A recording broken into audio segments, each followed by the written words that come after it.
Hello, I'm here with another video, and I will select one article to present it for you. And so there are some studies made in France about prevalence of psychiatric disorders, and one genetic study published in JAMA Psychiatry, which is high impact factor journal, quite prestigious journal. So I found this study quite interesting, and I didn't really read all of it. I want to share the article with you, if I can open it.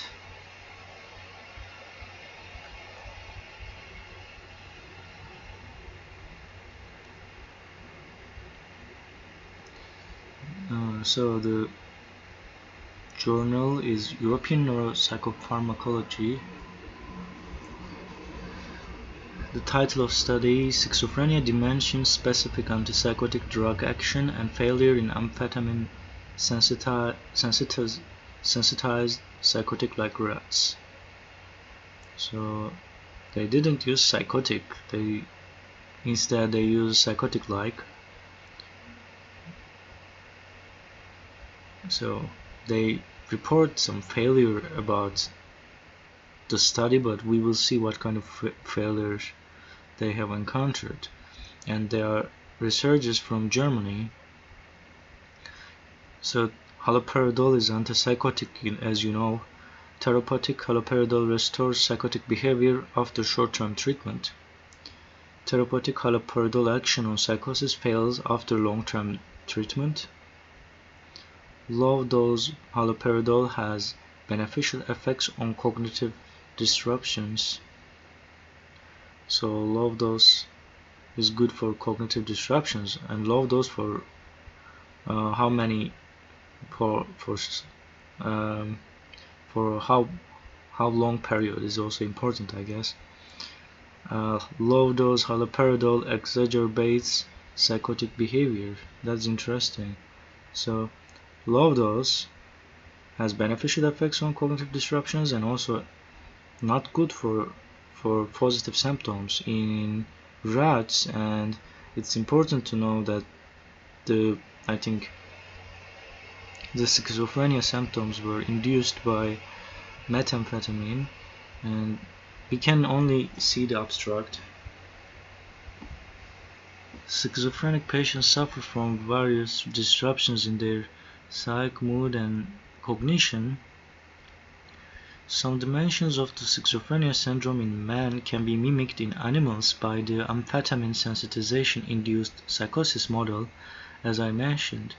Using such a sensitization procedure, we induced a psychosis-like syndrome in rats measured as a deficit in sensory information processing and memory deficit. So these are the deficits they have measured after the amphetamine sensitization process. Then they investigate the possible restorative effects of treatment, a typical antipsychotic, not a typical one, on distinct dimensions of the syndrome. We found that they use different doses, and that those effectively ameliorated amphetamine sensitization-induced sensory-motor gating disruptions. After 7 days of treatment, it is quite short time. I think I remember article reports just improvement shorter time, but I'm not sure about it. And it was a human study, as I remember. However, sensory motor gating has some relation with cognition, but it's not actually the same. However, the sensory information processing deficit reappeared after prolonged haloperidol treatment, suggesting a treatment failure in this dimension of the syndrome. Haloperidol had at this dose little beneficial effects on the cognitive deficits. In contrast, a cognitively administered low dose of haloperidol successfully attenuated cognitive deficit. Neurochemical analysis revealed that the psychotic-like behavior induced by our manipulations might be explained by altered monoamine levels in brain regions. These findings provide evidence for dissociating and dose-dependent treatment action and failure at different dimensions of schizophrenia. And also I'm familiar with dose-related antipsychotic human studies, and in such studies, since it is a human study, they cannot just prescribe randomly. So I think, as far as my knowledge, they do not really find much significant results. I think because the prescribed doses are selected because by psychiatrists. That's why, and it depends on their choice. It depends on them to change the antipsychotic dose, and there are no such repeated measurements which will increase chances of finding significant results. I think that's why they don't find much significant results. But it's important to know that it's only a rat study, it's not a human study, and the way that they induce schizophrenia is different than the schizophrenia patients actually. So these are like addicted people, psychosis.